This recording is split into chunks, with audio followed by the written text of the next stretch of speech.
Conspiracies are as American as apple pie. All they require is two or more persons joining together to commit an illegal act. So when a couple of guys knock off a 7-Eleven store, they're committing a conspiracy.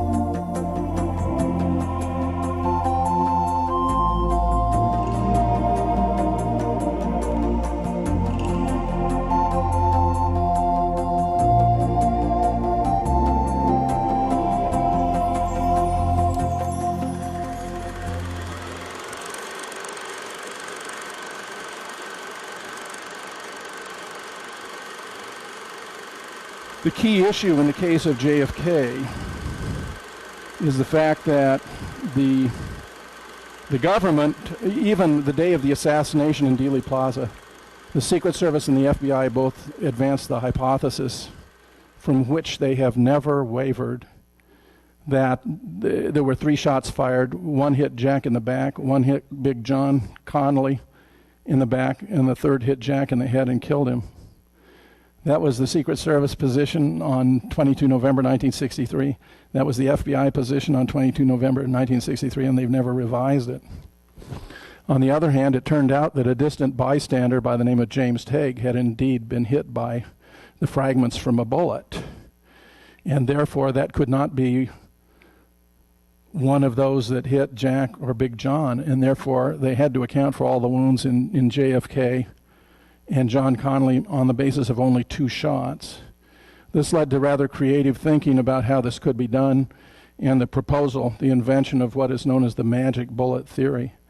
To wit, the hypothesis that one bullet entered the back of the base of Jack's neck, exited his throat about the level of his thigh, went into the back of John Connolly, shattered a rib, exited his chest, impacted with his right wrist, and wound up deflected into his left thigh. No less an authority than Michael Baden, MD, a one-time medical examiner for New York City, but who more importantly headed the medical panel that reviewed the JFK medical evidence when the whole case was reinvestigated in 1977-78 by the House Select Committee on Assassinations after the showing of the Zapruder film on a Geraldo Rivera program in 1975 led to a huge resurgence of interest in the case. No less an authority than Michael Baden has observed that if the magic bullet theory is false, then there had to have been at least 6 shots from 3 different directions. This is the crux of the case. If the magic bullet theory is false, then there had to have been at least 6 shots from 3 different directions. What I'm going to proceed to do is show you the evidence that demonstrates conclusively not only that the magic bullet theory is false, but that it's provably false, and indeed turns out not even to be anatomically possible. So roughly speaking, it's about as dead an hypothesis as an hypothesis can be. Now, if you want to find additional supplemental information about JFK, it's been my privilege to work with the best qualified individuals to ever study the case, and it's led to the publication of 3 different books. Assassination Science with 11 contributors, Murder in Dealey Plaza, 9 contributors, and The Great Zapruder Film Hoax, 6 contributors. And the bookstore has very kindly arranged to be here and has some copies of those books if that's something you'd like to pursue. In addition, you can visit my website, Assassination Science, and you'll find a JFK introductory seminar that presents a critique of what I call the lone nutter theory, plus an excellent introduction about the alteration of the Zapruder film, which I'll explain had to be recreated to conceal what actually happened on that day. So here's basically Dealey Plaza, a 3-shot scenario, but the question becomes what happened when you extract one of those bullets and have to account for everything on the basis of 2. What I'm telling you is that the crux to understand the assassination of JFK revolves around a very simple question, namely, where did the bullet that hit JFK in the back impact? The naval artist who was asked to draw this diagram of the bullet, and this is a trajectory allegedly taken by the magic bullet, was not allowed to see the body. He was given a description of what he should write, what he should draw. Here's another drawing. So you see where that first bullet is supposed to have hit. Look how close it is to the spinal column. I'd say it's very near on top of the spinal column. If you were to reach your hand around there, you'd find that's a very bony part of your body. Notice the other bullet is supposed to have impacted about the vicinity of the little bump in the back of your head on an upward trajectory, assuming Jack's head is inclined and Oswald was in the bookstore above and behind him. So here get this initial scenario. The motorcade came down Main Street, turned on Houston, then took a 110-degree turn onto Elm Street. There were several things wrong with this scenario. A 110-degree turn was in violation of Secret Service protocol. You're never supposed to take more than a 90-degree turn. Coming up on Houston, if there had been a lone gunman in the 6th floor, he would have given up his best possible shots by not taking them then. And it seems far-fetched to imagine he would wait until the limousine had turned and he had to fire through a tree. But that's the government's position. This is the man they picked up. They actually had the assassination took place at 12:30. By 12:45, they already had an all-points bulletin for a man described as around 30 years old, about 5'10" and 165 pounds, which must have described hundreds and hundreds of residents of Dallas at the time. He was only 24 years old, but he did look older. He would subsequently be apprehended at a local theater, the Texas Theater, about an hour after the assassination occurred. I always thought that was pretty fast work. Here's a photograph that was used to convict him in the minds of most Americans. It appeared on the cover of Life magazine. It shows Lee Oswald holding this World War II carbine, Mannlicher Carcano, universally regarded as perhaps the worst small arms weapon ever manufactured. It was known as the humanitarian rifle in World War II for never actually harming anyone on purpose. He's wearing a pistol belt and a revolver with which he allegedly shot a Dallas policeman, J.D. Tippit, and he's holding two communist newspapers, The Militant and The Worker. When Oswald was shown a photograph during his interrogation, he said that it was his face pasted on someone else's body. He actually had his chin came to a kind of a point and had a cleft. This is a block chin, not Oswald chin. There's an insert line above the chin. The shadows don't appear to be right. The fingertips are cut off. There were lots of reasons to believe that this was a faked photograph, a point to which I shall return. So here's a scenario now when you exclude the one additional bullet. This is a diagram taken from a book by a very famous apologist for the Warren Report by the name of Gerald Posner, published a book called Case Closed. I would say Gerald Posner has probably had something in the vicinity of 10,000 hours of exposure on television, whereas critics of the Warren Commission put together might have a couple of hundred max at the outside. According to this scenario, it was the first shot that missed, hit a branch of the tree, and then ricocheted off to hit James Tague down in this vicinity. Then the second shot was the magic bullet, and the third shot was the shot that hit Jack in the back of the head and killed him. So here's a different diagram then of the magic bullet. Now notice this, the location of the bullet doesn't seem to correspond exactly with that original diagram. It seems to be a little bit lower and to the right of the president. But this is the general idea of the magic bullet theory, that it passed through Jack's neck, exiting around his tie. Here you can see it seems to be below the collar. There's something equivocal about that. And then the damage it did in John Connolly. It mentions here that the speed of the bullet, the Mannlicher Carcano, could only fire bullets with a muzzle velocity of 2,000 feet per second, which means it's not even a high-velocity weapon. Interestingly, all the death certificates on Jack, and there were at least 3, the Warren Commission report and subsequent studies have all claimed that he was killed by the impact of high-velocity bullets. So if you want a real simple argument against Oswald having committed the crime, since the Mannlicher Carcano was not a high-velocity weapon, it cannot have fired the bullets that killed him. Now here's another diagram, and I want you to notice now that the location of that wound seems to have moved somewhat to the right. Remember now, these are government diagrams. The artist is being told exactly what to portray so that the government could have portrayed this which way. But notice where it is located now. It's more to the right. It is clearly at the base of the back of the neck. Well, how can we test that? Okay. How can we test that? Here's the jacket the man was wearing. The hole in the jacket is about 5.5 inches down below the collar. That's not the same position that would occur if, in fact, he had been hit at the base of the back of the neck. Here's the shirt he was wearing. The hole is about 5.5 inches down below the collar, corresponds to the jacket.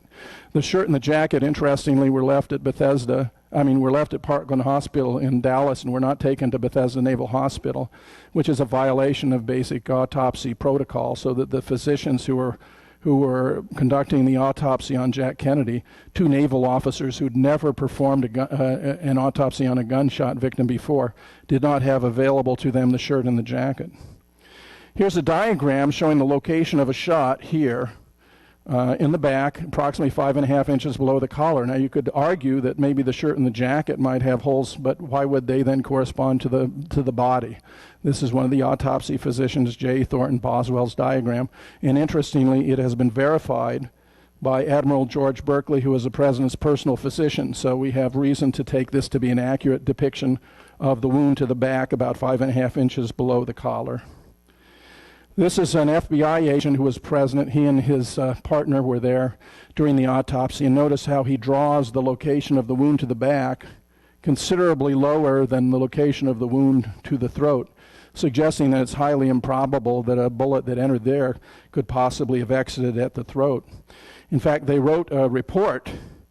He and his partner wrote a report that described this wound as having entered at a downward angle, on a 45 to 60 degree downward angle, as entering only about as far as the second knuckle on your little finger and having no point of exit. Now, here is a death certificate executed by the president's personal physician, who says that he was killed by a massive wound to the head, which is not described, but then adds that there was a second wound at the level of the 3rd thoracic vertebrae. Now, this is a Navy admiral. He's a physician. He's the president's personal physician. He describes this wound as at the level of the 3rd thoracic vertebrae. Where is the 3rd thoracic vertebrae? Well, it just happens to correspond to the location of the hole in the shirt, the hole in the jacket, and the wound locations described by the FBI and the pathologist who is conducting the autopsy. It's about 5.5 inches down below the collar.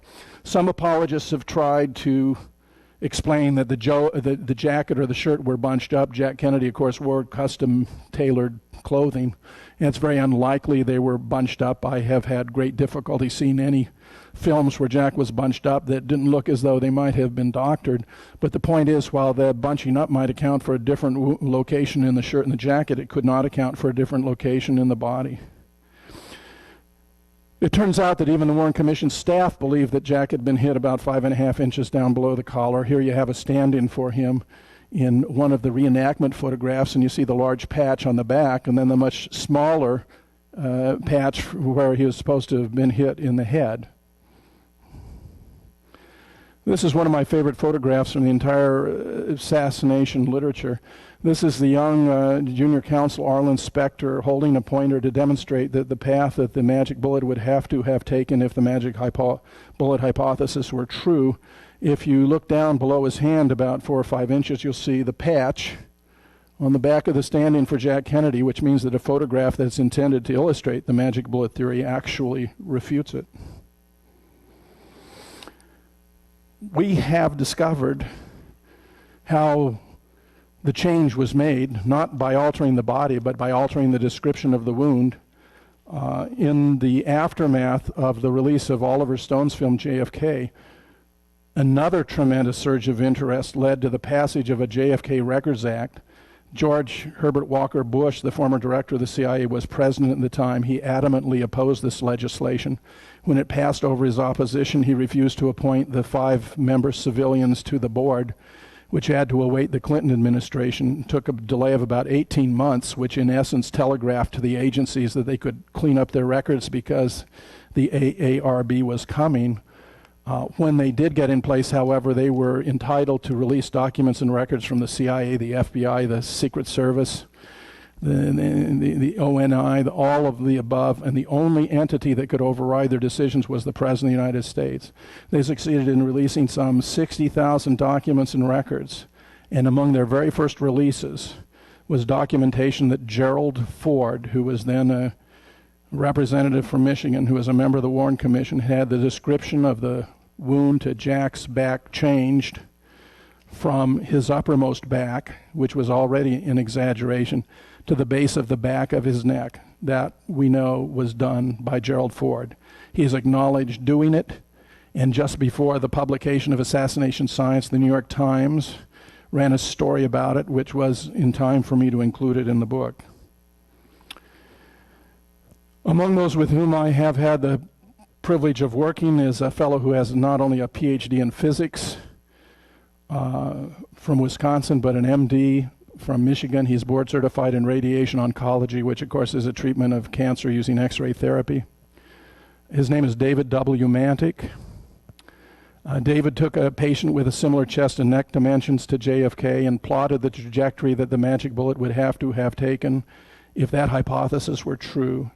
As you can see from the trajectory, it would have had to impact with cervical vertebrae. In other words, there is no anatomically possible passage for a bullet to take that trajectory, which may explain why Arlen Specter, when he questioned the physicians about this wound, did not ask them what they have observed or what they had inferred from what they have observed, but rather posed the following hypothetical question. If we assume that the bullet entered here, locating that very upward location, and passed through the neck without hitting any bony structures, and then exited the throat, would that mean that this wound to the throat, which had been very much disputed in terms of its nature, was a wound of exit? And, for example, Malcolm Perry, who'd performed a tracheostomy on the president right through the wound to the throat, which he had subsequently at a press conference that began at 3:16 that afternoon, had described 3 different times as a wound of entry. In response to a reporter's question, he said, yes, it was coming at him. It appeared to be a wound of entry. Replied to Specter's hypothetical question that, yes, indeed, it was true, if you made those assumptions, that this would be a wound of exit, but, he added, he was not in the position to vouch for or verify the assumptions he'd been asked to make. And, of course, it was a triviality to say if the bullet came in here and went through the neck without hitting any bony structures and came out here, would that make this an exit wound? Obviously, it couldn't be anything other than an exit wound. And that is how Arlen Specter repeated that pattern of questioning with the physicians and was able to, in effect, conceal that there was no anatomically possible trajectory, which David Mantic has now proven. So here you see, if you take into account the actual location where the bullet entered, 5.5 inches below the collar, you get a lampooning of the official story, because the bullet then has to have made these amazing detours in flight inside the body of the man, coming in here, then a direct leftward, and so forth, which led to, in Oliver Stone's film, Jim Garrison, played by Kevin Costner, ridiculing the theory and saying no bullet has taken such a fantastic path. And of course, that would be true if it had followed any such trajectory. But we now know that, in fact, it did not enter at the base of the back of the neck. It did enter 5.5 inches below the collar. And the evidence for it is as compelling as any evidence in the entire case. This, by the way, is the magic bullet itself, which shows essentially no distortion, slight longitudinal if you look at it. But in one of the books, A Murder, for example, I published a photograph of the magic bullet along with test bullets that were fired by the Warren Commission and the House Select Committee into wads of cotton or buckets of water, and they are indistinguishable. In fact, the physician Robert Shaw by name, who attended John Connolly, when told that this was the bullet that was supposed to have performed all these feats and done all this damage, said he thought that that was most unlikely, since he had already removed more lead from John Connolly's wrist than was missing from that bullet. However, like other evidence that contradicted the official government account, it was simply swept under the rug. So what actually did happen? Malcolm Kilduff, press secretary, announcing Jack Kennedy's death, pointed to his right temple, said it was a simple matter of a bullet right through the head, attributing that report to Admiral George Berkeley, the president's personal physician. I consulted with Charles Crenshaw, MD, who was one of the physicians who was present in Trauma Room 1 when Jack Kennedy was treated.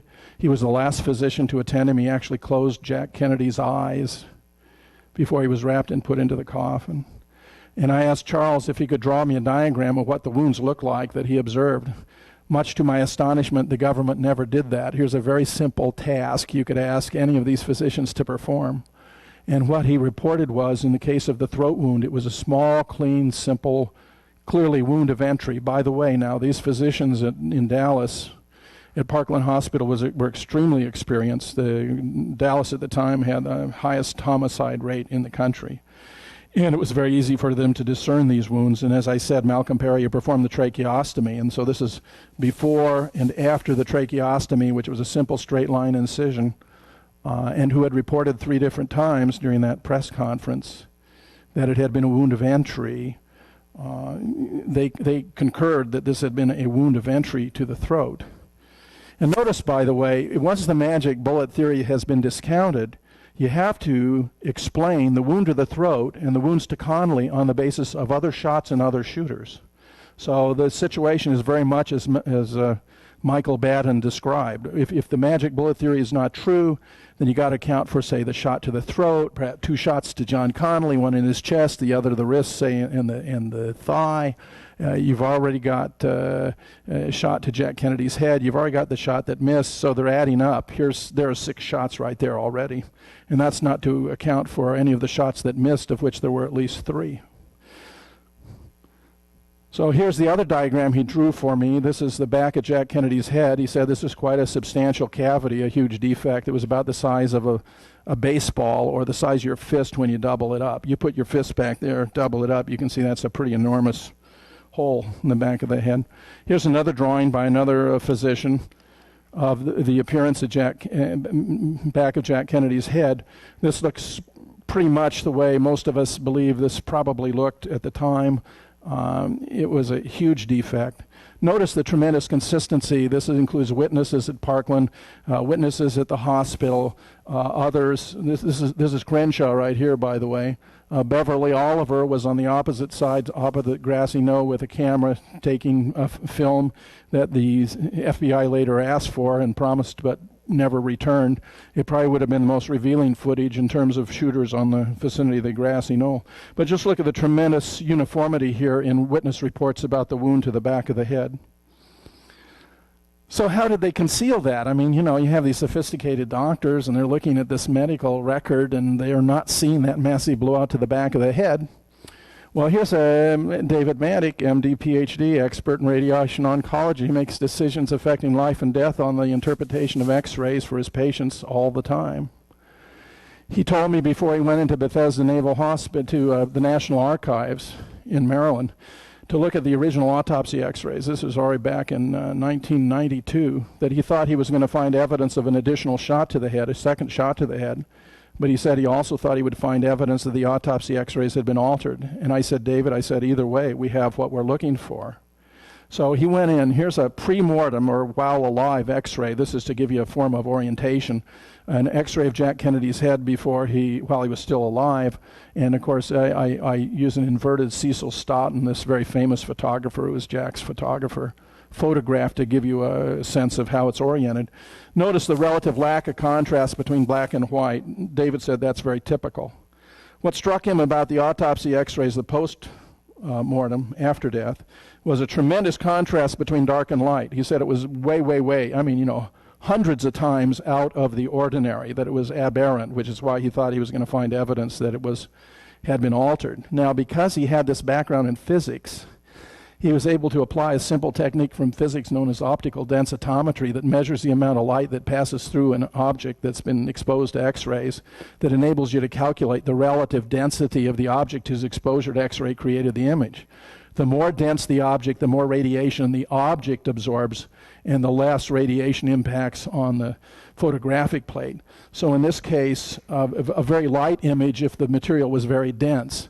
And he performed this technique by measuring, square centimeter. I mean, the guy is methodical and thorough and patient to a fault, and discovered that there was an area at the back of the skull which had been, as it were, patched by using material that was much too dense to be human bone. And he outlines that here and refers to it as area P for patch. Okay, so unless the back of Jack Kennedy's skull was nothing but solid bone, unless Jack Kennedy was a bonehead, in other words, this was not a naturally occurring phenomenon. Interestingly, the physician who was on duty in charge of radiology the night of the autopsy, a fellow named John Ebersol, just happened to have as his specialty radiation oncology, the same as David Mantic, which I think may be how David was able to figure out what had actually happened here. So look at the dimensions of that, the area where it was patched. It was on the basis of this altered X-ray, you see, that the government was able to discount the eyewitness reports of more than 40 witnesses. And you saw a sampler there of a whole lot of them who reported this massive blowout to the back of the head. Here is an image from the Zapruder film, frame 374. So far as I know, I'm the first person to have noticed that in reworking the film, they had committed certain omissions. Here you can actually see in the back of the head a defect to the back of his head. There's also a part of the skull that's extension here. It's on a kind of a flap that's open off to the right. But here, just notice how much this massive defect to the back of his head corresponds with the area designated by area P on David Mantic's analysis of the X-ray. David has discovered it's very easy to alter X-rays, and the X-ray film that was available in 1963 could be more easily altered than the X-ray film that's available today. Here he's done one with a prehistoric bird, and another he's introduced a pair of scissors to show how simple it is. Here's the anterior posterior. The X-ray we've been looking at is the right lateral cranial, or the right side of the skull. This is the anterior posterior front to rear. David also discovered an anomaly here, which is that the most conspicuous object in the X-ray is this 6.5 millimeter metallic slice with a bite out of it at about 5 o'clock, okay? Now it appears here and in the other X-ray located here. But his studies on this object show that this was also added to the X-ray. You get inconsistent results when you analyze the X-rays in different ways, as he has done. And the original studies, by the way, that established this result are all published in Assassination Science. Notice the tremendous black area here. That would indicate where there was missing mass. Now, you were looking at the Zapruder film if you were here earlier, and you notice this huge bulging out to the right front. Well, that suggests, that would be consistent if you had a high-velocity bullet going in the back of the head and then exiting the right front. It could take out the whole right front of your head. So this X-ray appears to have been contrived in order to support such a scenario, if such a scenario were to be employed. But in fact, we know that Jack didn't have a missing right front of his head. In fact, Jackie, who was holding him in her arms the whole way to Parkland Hospital, said from the front, he looked perfectly normal, but she was having a terrible time holding on the back of his head. So here you see, this is sometimes called the stare of death photograph. There's something funny going on here. It's like there's a patch using tape right there, and that appears to have been the entry location, by the way, for the bullet from the right front. Notice how the throat now is tremendously exaggerated. This has led some students of the case, such as David Lifton, who wrote the book Best Evidence, which first published in 1980, a brilliant book on the medical evidence, to infer that the body might have been altered. Certainly it suggests that either the body has been altered in this respect or that the photographs have been faked. And in fact, we have a lot of evidence that the autopsy photographs have been reworked. This is the back of his head where the government claimed there was a shot to the head from the back. Originally it was supposed to have entered here, you may recall. Later it was claimed that the bullet hole actually was moved here to the top of his head, but there's never been any actual evidence other than drawings that would substantiate that claim. It is the case that there's a distribution of metallic particles in the X-ray that supports the entry of an exploding or frangible bullet to the right temple, and in a slightly upward direction in relation to the president's head at the time. And this shot fragmented and created shock waves that were very forceful and blew his brains out the back of his head with such force that a motorcycle patrolman to the left front, hit with the brains and blood, thought he himself had been shot. Extruding from this massive blowout to the back of the head were two kinds of brain tissue, cerebral and cerebellar. I won't read it all, but this is physician after physician talking about these two kinds of brain tissue being blown out the back of the head. There's quite a difference here. It's in between the parts of the brain involved. The cerebral tissue would be from ordinary gray matter. The cerebellum is this more compact part of the brain at the base, and a first-year medical student would have trouble differentiating between the two. The cerebellum would have a more hamburger-like reddish character, whereas the cerebral matter would be more grayish or maggoty-like. So this was a very substantial difference. a world authority on the human brain, Robert B. Livingston, MD, who was a scientific director for the National Institute of Mental Health and the National Institute for Neurological Diseases and Blindness in both the Eisenhower and Kennedy administrations. The most distinguished American I personally have ever known. He was a world authority on the human brain. He produced a documentary on the gross anatomy of the human brain that won every award there is for films in this category. He founded the first department of neurosciences in the world at the University of California, San Diego. He taught at Stanford and in Harvard, and was a truly exceptional human being. When he was brought into the government service, his qualifications were so great that they had to create a new higher civil service rating just because of Bob Livingston. He was not only an authority on the human brain, but he was an expert on wound ballistics, having supervised an emergency medical hospital for injured Okinawans and Japanese prisoners of war during the Battle of Okinawa. So Bob Livingston studied the diagrams and photographs of the brain in the National Archives, the brain itself mysteriously missing, and arrived at the following conclusion. It simply cannot be true that the cerebellum could have been seen extruding from the occipital parietal wound by several experienced and thoroughly competent physicians, and for the same brain to be seen in superior and lateral photographs and depicted in a drawing, superior view, showing the cerebellum as being apparently intact. A conclusion is obligatorily forced that the photographs and drawings of the brain in the National Archives are those of some brain other than that of John Fitzgerald Kennedy. Now, I could look at those reports from the physicians, and I could look at these drawings, and I could say the same thing, but it wouldn't count as much as it does coming from a world authority on the human brain. So when we start sizing up, all the wounds to Jack Kennedy, here we have a report from the mortician, Thomas Evan Robinson, during an interview he gave in May of 1992 with an independent investigator by the name of Joe West. He says there's a large gaping hole in the back of the head that was patched by stretching a piece of rubber over it. He thinks the skull was filled with plaster of Paris. Large gaping hole in the back. Smaller wound in the right temple, crescent-shaped, flap down about 3 inches. So here's the entry wound, that frangible or exploding bullet that after the bullet to the back of his head actually had been weakened by a prior shot that weakened his cranium. So then blew it out his back of his head. Approximately 2 smaller shrapnel wounds in the face packed with ice. The trajectory for the bullet that hit Jack in the throat, and we have a tremendous amount of evidence for this, actually passed through the windshield. And David believes that the small wounds to the face, shrapnel wounds, were pieces of glass from the bullet passing through the windshield. Interestingly, many of the witnesses at the time said the first shot sounded different than all the rest. It sounded like a firecracker. And a researcher by the name of Jim Lewis has been going through junkyards in the South and firing high-powered rifles through windshields, often at dummies, to see if he can hit them with success. And when the bullet passes through the windshield, it makes the sound of a firecracker. There's a wound in the back, 5 to 6 inches below the shoulder, to the right of the backbone. That, of course, is the wound that refutes the magic bullet theory and leads us to conclude, as Michael Baden observed, that therefore there had to have been at least 6 different shots from 3 different directions.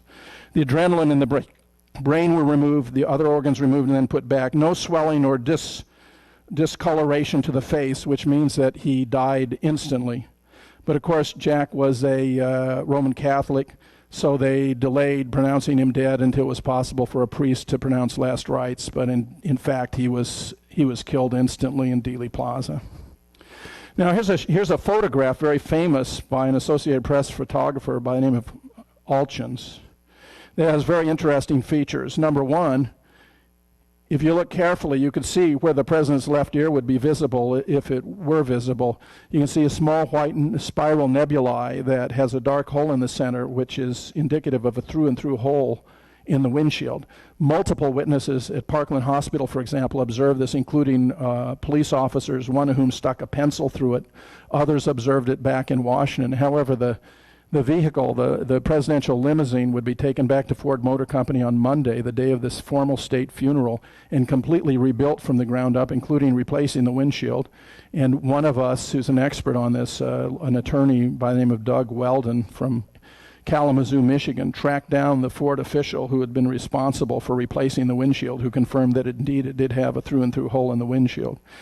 We recognize that whoever would have instructed this crime scene on wheels, which belonged intact, not only for forensic study, but as a historic relic in the Smithsonian Institute, could only have been done at the level of a J. Edgar Hoover or a Lyndon Johnson, that it should be sent back and completely rebuilt and dismantled. Number two is a figure in the doorway that greatly resembles Lee Oswald. In fact, there was a co-worker of Lee Oswald by the name of Billy Lovelady. Oliver Stone and many other researchers believe this was Billy Lovelady, a researcher who is an emeritus historian from Wisconsin by the name of David Rohn believes it actually is Lee Oswald. All the evidence that I have been able to unearth, however, indicates that Lee Oswald was actually in the second floor, a lunchroom where he was drinking a Coke. He was observed in and around the first and the second floor at a quarter of 12, at 12 o'clock, at 12:15, as late as 12:25, by Carolyn Arnold, who was the secretary, the executive secretary to the vice president of the book depository. And then he was confronted there by a motorcycle patrolman named Marion Baker, who pulled his weapon on Oswald and held him in his sights until Roy Truly, the supervisor, came along and assured him that this was Lee Oswald. They both said in statements they gave to the Warren Commission that you can find published in the Warren Report, that he wasn't perspiring, he wasn't agitated, he seemed perfectly normal. Although, as Truly added, he was a bit startled, as anyone might be, to suddenly find themselves confronting an officer with a drawn weapon on them. And Officer Baker wrote down that he was drinking a Coke. Now, just think about the scenario and its commercial possibilities. According to the official story, this man who's just assassinated the most powerful man in the world, what does he do? Rush across a warehouse, stash his trusty Mannlicher Carcano, race down 4 flights of stairs to do what? To enter the lunchroom and have a Coke. So you have him holding his weapon in one hand and his bottle of Coke in the other, saying things really do go better. It's a fantastic hypothesis. It is the case that the officer was later instructed to strike out the phrase that he was drinking a Coke. But it certainly appears from all the evidence that that was the case. I mean, this is as distinctive as if he'd written down he was wearing a black beret. Can you imagine anyone writing down that somebody was wearing a black beret if they were not wearing a black beret, or writing down that he was drinking a Coke if he wasn't drinking a Coke? But attempts to revise the evidence have been manifest throughout this case. Third is a window in the Daltex building adjacent to the book depository. This was the closet for a uranium mining operation that was a CIA front, and from which 3 shots appear to have been fired. The shot that missed and injured the distant bystander, James Tague, the shot that hit Jack in the back of the head, and a shot that missed and hit the chrome strip over the windshield. And then fourth, you can see there's a response. I mean, the president's Secret Service agents are looking around like they have no idea what's going on. But here, Lyndon Johnson's door is already open, and his Secret Service agent is already on top of him to protect the vice president from any threat. Here's what the actual scenario looks like. It's rather more elaborate, as you would imagine, than from all of the evidence that we've accumulated that shows the magic bullet theory is false, and therefore there had to have been at least 6 shots from 3 different directions. From the top of the county records building, a shot appears to have been fired. This appears to be the shot that hit Jack in the back. Another shot that actually wound up in the grass here appears to have been fired, which may have been due to some sort of deflection, right? Maybe the shooter was, somehow affected just as he was trying to squeeze off the round because they were so wildly out. 3 shots I've already described from the Daltex building. No shots appear to have been fired from the 6th floor. 2 or 3 shots appear to have been fired from the opposite end of the book depository. These were all shots that hit John Connally. John Connally always insisted to his death that he was not hit by the same bullet that hit Jack Kennedy. So here the witness, one would presume, in the best position to know, always denied that the magic bullet theory. And in fact, in testimony he originally gave, but which now largely exists mostly in edited versions where they have taken out the following remarks. John Connally said he looked back to his right to see what was going on, couldn't see, so he turned to his left. And it was while he was turning to his left that he felt this doubling up in his chest from the impact of a bullet. Well, by turning to his left, he was exposing his back to the side, and those shots that hit Connally appear to have been fired from the side.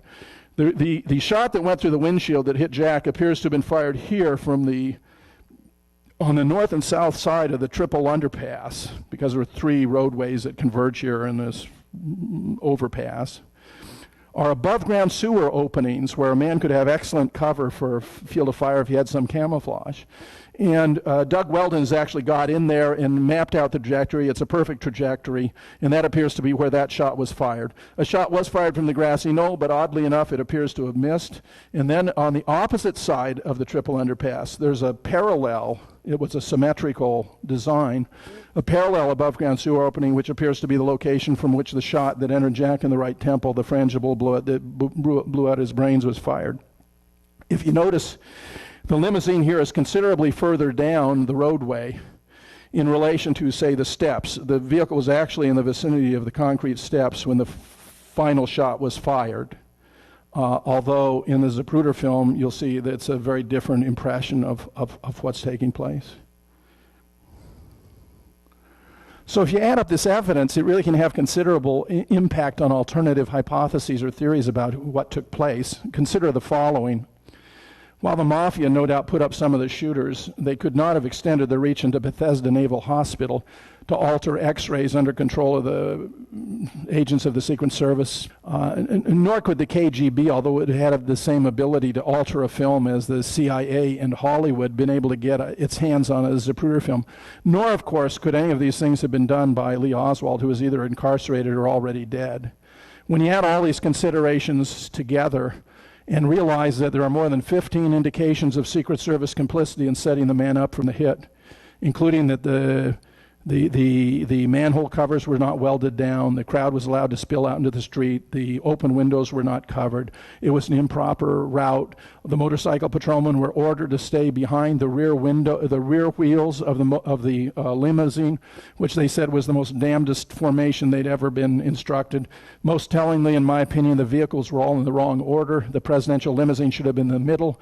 They changed the order and put the presidential limousine first. They canceled a flatbed truck that would have had reporters riding in front of the presidential limousine. It was just canceled.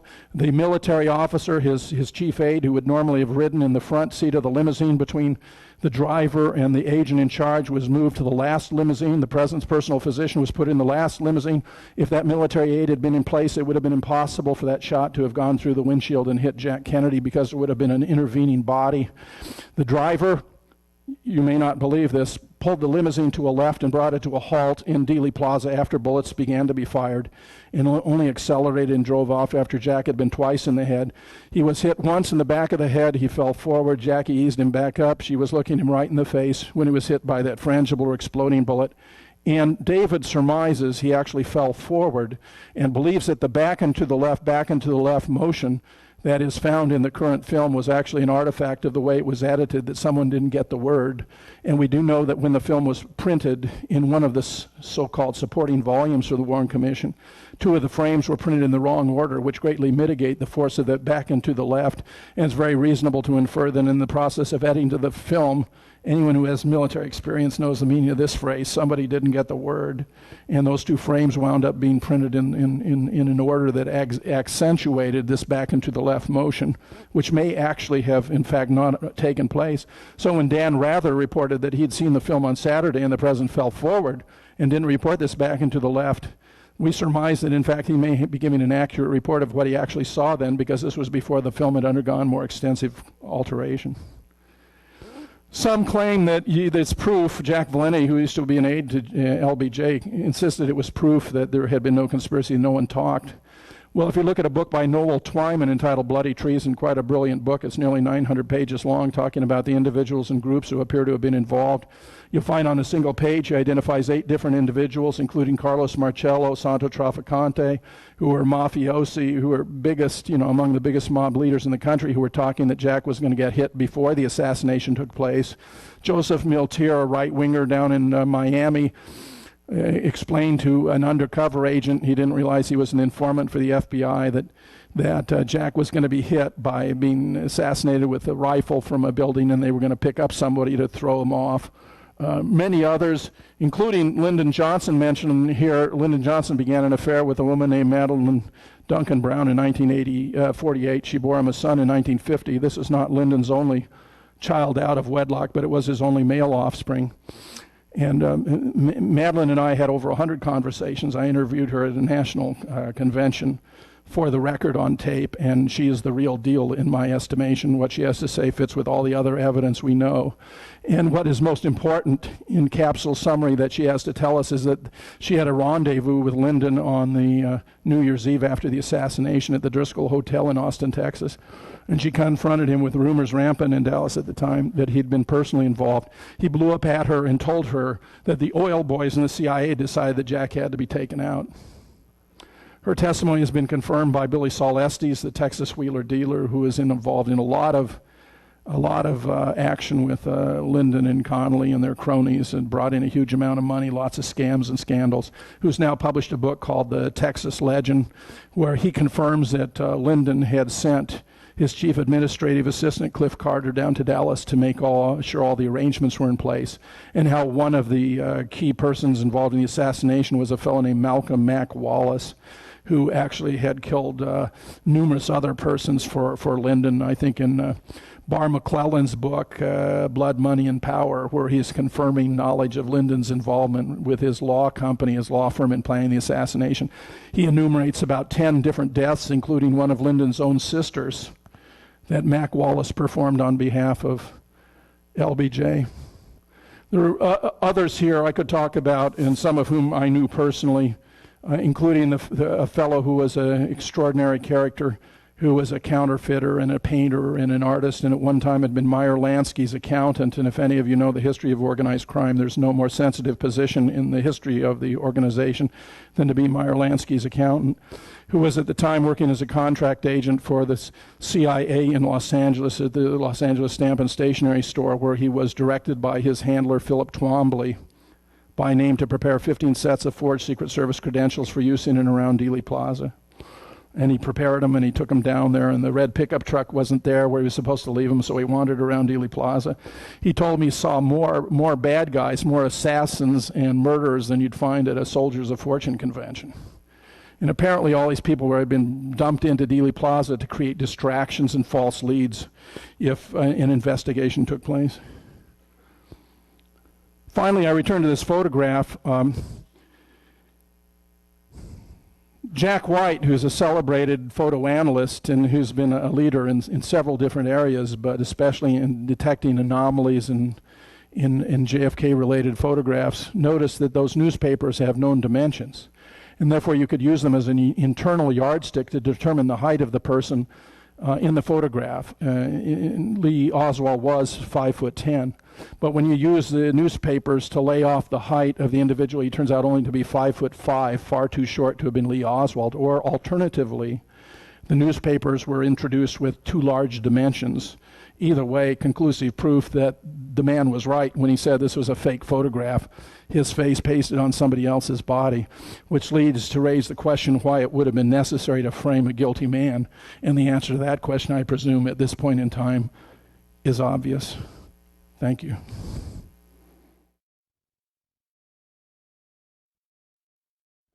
And I appreciate very much all the work you put into looking at the conspiracy here. But I have a question. Sure. I saw a program on TV recently, maybe within the last month, on the Discovery Channel. I can't identify it to you who put the program on, but there was some people who were trying to reenact the magic bullet theory. They went to great efforts to make torsos of bodies with ribs in them and various things, and did all this analysis of the heights of the seats in the car and the angles and all this. And they actually used the gun, the same type of gun with a scope and had an expert shoot, and they shot a bullet, went through Kennedy, went through Connolly's chest, went through his wrist, and in their enactment it came out and was laying on the lap of the torso, basically. Well, this was just down in Australia thing. Yeah, this is from Australia. So I was wondering, I'm not here as a critic, I was just wondering what your analysis of this is. No, let me liken it to the computer reconstruction that was on ABC, which I have described as spectacular disinformation, using work by a fellow named Dale Myers, who who offered a reconstruction of the assassination. Now, there's a principle in computer science known as GIGO, garbage in, garbage out. You can make a computer display anything you want. The fact is that the evidence we have that is the best evidence as to whether or not the scenario went down the way the government claims, the pivot, the focal point of which is the magic bullet theory, is that it's a fantasy, it's a fabrication, it's a hoax. And the fact that they could try to arrange things to replicate a fantasy, a fabrication, or a hoax doesn't make it any less a fantasy, a fabrication, or a hoax. Now, the most interesting case to me was an interactive internet website called JFK Reloaded that provided the opportunity for you to rehearse a shooting sequence. You saw the motorcade come up Houston, turn onto Elm and drive away. And there were unlimited opportunities for practice. And then you could have 10 actual opportunities to try to replicate Oswald's shooting, okay? The weapon was much better than the Oswald weapon, which had a defective scope that was improperly mounted. It had a hair trigger with a double action. Every time you worked the bolt, it threw you off of the target. None of those were true of this attempt to simulate the shooting in Dealey Plaza. Hundreds, probably thousands of persons tried it out, and the best possible shooter scored like 788 out of 1,000. In other words, he could only get a C+ in trying to replicate Oswald's shooting. The experts from the Marine Corps have concluded it wasn't possible. Experts from Israel concluded it wasn't possible. I can assure you, as a former Marine Corps officer, used to supervise recruit training, this isn't even remotely plausible. The guy was a mediocre shot. In 1957, he qualified with 212. In 58, he didn't qualify at all, which is odd because every Marine Corps enlisted or officer is required to qualify every single year, and I believe he's undergoing Russian language instruction at the time, and that's why he wasn't qualifying. But then in 1959, he qualified with a 191, so he dropped 21 points in 2 years. 191 is barely qualifying. That was probably giving him a gift, because if you're working the pits and you know somebody's barely, not going to qualify, you tend to give him the extra point or two if that's what he needs at the end. He was a terrible shot. There's no evidence he maintained his marksmanship ability, and this is a very practice-dependent skill. The weapon was a piece of junk. If he had been using an M1 on which he was actually trained, he would have had a far superior weapon. I could go on at great length about this, but these reconstructions really are essentially meaningless given what we know. I mean, just go back and say, does that change the hole in the shirt? Does that change the hole in the jacket? Does that change the location of the wound described in the autopsy diagram or the FBI diagram or what the president's personal physician wrote in the autopsy report? See, they're making up the facts on which the case depends, and we have demonstrated that they're not only false, they're provably false and not even anatomically possible. What I meant to show you here by way of conclusion, by the way, is a superior version of the film that has been put together by John P. Costella, a PhD in physics, who's an expert in light and the physics of moving objects, who's done the most brilliant work on the film. And one of the reasons why the film had to be recreated, I mean, I take it's obvious that if you saw the driver slow down, pull the limousine to a halt until Jack was hit twice in the head and killed, that it would have been obvious the Secret Service was involved. They had to take that out. One of the problems they had, therefore, was the deceleration and reacceleration. And if you watch very carefully, those are going to be hard for you to see. Just as Jack's being hit in the head and this blood is spilling up, and there's so many things here that indicate that this is a fake film. The blood disperses much too fast, for example. But just look at the other passengers right after Jack is hit. It's almost impossible to divert your attention. We have persons who have seen an unedited version of this film. And among other things, not only did they confirm that in the original you saw the motorcade come up Houston, that the driver swung out too widely, nearly hit a concrete abutment, and then tried to pull back toward the center, pulled the limo to a left and to a halt, but that he did so in a very aggressive fashion. It was he jostled the passengers. Well, I think they may have thought that seeing that jostling was something that might stick in your head, so they actually included it here. They have some frames or parts of frames that were derived from when the limo was brought to a halt, except here they're being portrayed as though it were accelerating. So if you watch, you'll see John Connolly and his wife Nellie and the Secret Service agents all lurching forward ever so briefly for just a couple of frames right as Jack is hit. But the evidence we have is really extensive and detailed and meticulous. For example, they put in the Stemmons freeway sign in the wrong fashion. The film has is distorted. The original, this is an undistorted version of the original, which has pincushion distortion at the corners. It's pulled out at each of the corners. And when they put in the film, the sign back into the recreated film, they forgot to take into account pincushion distortion, which leads to detectable variations, just as there are detectable variations with a light pole and a whole host of other things. Persons are turning from back to forward way too fast to be humanly possible. Twice as fast, in fact. Noel Twyman hired athletes to stand in for the driver, for example, and found in 2 cases he turns backwards, forwards, or forwards back too fast, twice as fast as humanly possible, which may not sound like much, except it would then turn a 4-minute mile into a 2-minute mile. Just to show you 1 or 2 features of the film, they use techniques of optical printing and special effects. The bilging out of the head, for example, Noel Twyman consulted with Roderick Ryan, an ex-Hollywood expert in special effects, and Roderick Ryan told him that this had been painted in, this bilging out.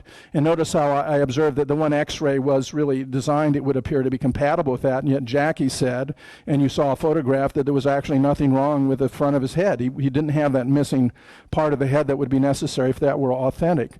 But in addition, look at all these bystanders. If you look at other footage of the motorcade, you'll see they're wildly yelling and cheering when Jack Kennedy shows up. Wildly yelling and cheering, and here they aren't. And we believe what is going on is they took an original pilot film before JFK had shown up, and they used that original pilot film and then combined it with the background using its techniques of optical printing that now you can combine any features you want to create a film in order to produce this.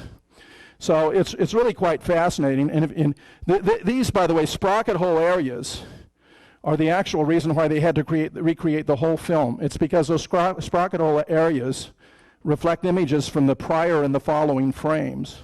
So you can't just take out individual frames and replace them, because you'd have to replicate those sprocket hole areas, which is technically virtually impossible to do. So what they had to do was create whole new sequences. In other words, they had to reshoot the film, but of course that was part and parcel of what they were doing.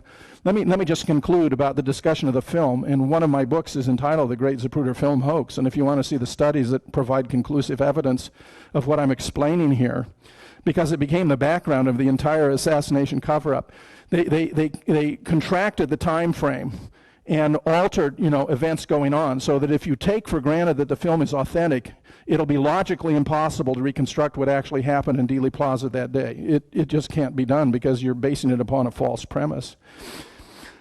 But another discovery of the Assassination Record Review Board was that a fellow by the name of Homer McMahon was working in the National Photographic Interpretation Center Friday night of the assassination when he was brought a copy of the film of the assassination.